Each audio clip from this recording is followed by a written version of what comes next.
Going forward, as usual with all my stuff, subjectivity is implied here. Please come to your own conclusions and your own thoughts.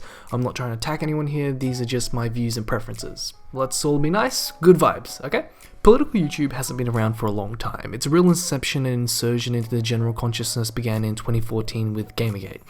It's been roughly around 5 years of political YouTube, from satirical SJW owned videos to intellectual dark web thinkers like the Lobster Doctor and Big Dick Benny over here. I'm not trying to diss people like Papa Peterson, like I really like him, like look how clean my room is. What I'm getting at here is reactionary right-wing content has had the monopoly of political discourse on YouTube. While there has been talk of radicalization to the alt-right due to these types of reactionary creators, and personally myself to an extent, this is a video I made in 2016 during the height of the anti-SJW, anti-feminist reactionary movement.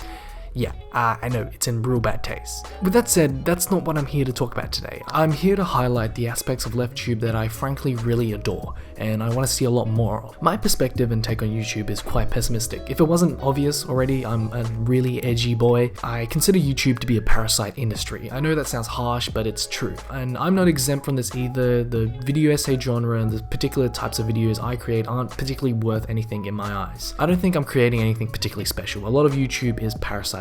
I'm a parasite really, mooching off the creation of more talented individuals. This isn't art that you're watching.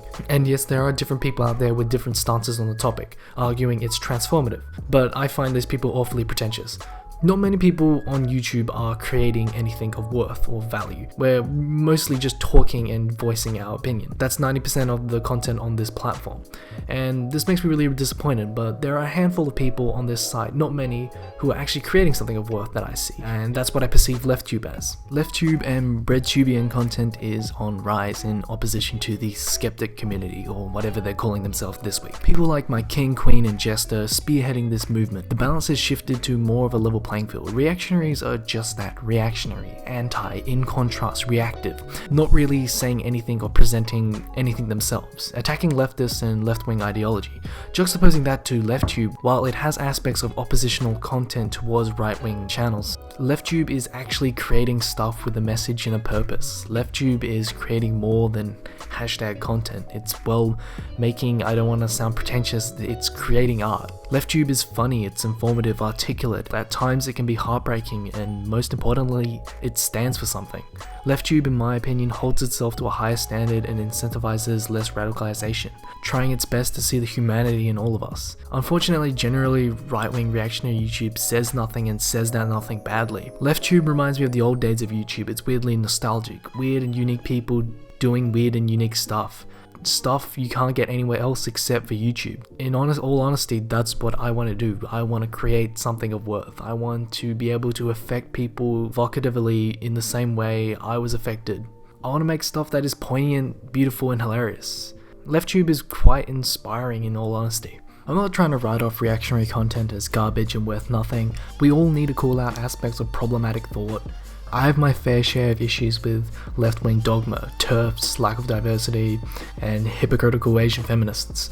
I could keep going. Don't get me wrong, I understand the emphasis and appeal of reactionary content. It's easy to just pin everything that is wrong with the world on a certain group of people, the monolith that is the left, in quotation mark, neoliberal Marxism, or whatever you want to call it. I get it, guys. The world is munted right now, and we could do a lot better. I could do a lot better. But at the end of the day, reactionaries need to be constantly outraged because it's their livelihood, and that's just not an ideology or anything to live by. It's just outrage. Being constantly angry and in position isn't going to make you happy. Reactionary YouTube and outrage culture isn't going to make you happy unless you're actively profiting from it yourself. And that's why I love LeftTube. LeftTube is more than that. It's a community made up of different smaller communities who just want to build a better society and who just love what they love doing, whatever that be. While right-wing tube wants to keep the status quo and not change anything, LeftTube is active than reactive. It's not good to keep yourself in an echo chamber. I feel personally, and especially on this channel, I've been a bit flip-floppy with my beliefs. And in some aspects, I'm still holding on to that spore of bigotry, and I gotta grow up. Please keep in mind, guys, like, I'm still a dumb kid with a lot of thoughts and a lot of things to learn, and a lot of growing up to do. It's been a long day, and a long few years. So here's to another few years. Hopefully, political YouTube will get better.